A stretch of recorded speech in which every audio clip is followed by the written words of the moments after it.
Hey everyone, this time on Tim Talks Audio, we go over what are audio artifacts. Now, audio artifacts may encompass a broad spectrum of different things that can happen inside your audio. On a recent video I did where I talked about pitch shifting an event, somebody had asked in the comments what I meant when I said that there was too many artifacts going on when I was changing the pitch of an event. So I wanted to go in and show what I was listening for and what I mean by artifacts when we're changing the pitch or the timing of an event. Let's dive into the DAW and take a look.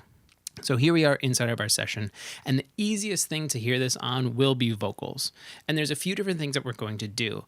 In the other video, we were talking about changing the pitch of the event. So we're going to do the same thing. I'm going to take this event right here, which normally sounds like this. Can anyone hear me now? My eyes open to see the light. So that's our normal vocal. Now what we're going to do is we're going to right click and we'll go ahead and we'll transpose this up a little bit. You know what? Let's just go crazy and transpose it an octave up. This will really enhance the artifacts that I'm talking about. Can anyone hear me now? My eyes open to see the light. So obviously it's an octave higher. But what I'm talking about when I say artifacts is the digital sound of it actually manipulating the audio in the time domain. What you would have to do to make this get transposed up an octave, if we were talking in the analog world, is literally speeding up the audio. So that's what the algorithm is doing, is it's speeding up the audio, but then also stretching it so it occupies the same amount of time. If we were going to transpose this back down closer to where the actual file came from, let's just say 4 semitones. Can anyone hear me now? My eyes open to see the light. It's a little digital sounding, like the S's are kind of harsh, and that's not just where I would need like a de-esser or maybe some EQ to tame that out.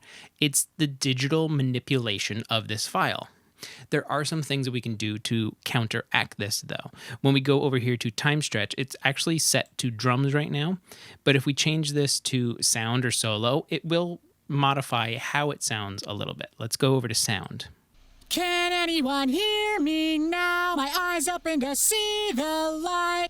So it was definitely different sounding. Some of those harsh S's went away, but there was this weird long mid thing happening. And let's just try solo as well. Can anyone hear me now? My eyes open to see the light. Right when he says the, there's still a little something going on. Listen over here. To see the light. You can hear the stretch when he says the. It is definitely much better. If we go back to drums. To see the light. Much different. So very quick. Here's drums versus solo again. Can anyone hear me now? My eyes open to see the light. Can anyone hear me now? My eyes open to see the light. So that's one way of helping clean up some of these artifacts. Another way is down here where it says tune mode. Currently we're set to default, but you can go through these depending on what you're working with to see if maybe modifying the tuning and the tune mode will also help clean up some of these artifacts and have it so that this vocal, which was transposed, doesn't sound digital and artifacty and fake. So let's go ahead and change the tune mode as well. We already heard what it sounds like on default, and Studio One gives you a few options, but you don't need to be tied down to what they say. Maybe piano sounds best for this lead vocal. Really, just take a listen to some of them when you're doing any kind of changes like this to see what actually makes it sound the best. You can use these as a starting point, though. Okay, so I put our vocal back to its normal state, and I want to talk about another form of artifacts, and that's when we actually use the audio bend option. If we go into audio bends, and I'm actually just going to go in and hit Q on my keyboard to analyze and quantize this vocal.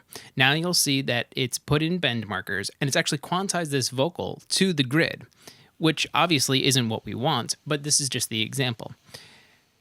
For everything in red, it has stretched the audio longer, and everything that's green, it's shortened it down a little bit. And of course, I need to go extreme to show you what I'm talking about. So I'm going to go ahead and use the audio bend tool, which is up here. And I'm going to go to any one of the markers that it's already grabbed in. And let's just grab this first one. I can click and hold and stretch this out. I'm going to go to the extreme, and it's not letting me do any more. But listen to what it did to the vocal now. Can anyone hear me? Obviously, it made the note longer, but it had to go through a bunch of algorithms and mathematics to make it sound like it was the same pitch still. Those are the artifacts that I'm listening to in here, is the stretch of the audio. Can anyone hear me? Even if we undo and go back to what it quantized, Can anyone hear me now? My eyes open to see the light. it just assumed where the vocal should sit according to my grid. And obviously this is wrong, but the program doesn't know it. It's just going by what you tell it to go to. Let's take these vocals again, and we'll stretch out the first note and just shrink this second area.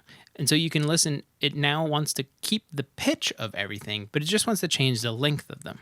Can anyone hear me now? So even the fast part really kind of like skips in on itself and feels and sounds scrunched. Can anyone hear me now? My eyes open to see. These little digital sounds is what I talk about whenever I mention something about artifacts in the sound. Now, thankfully, we'll just undo everything real quick.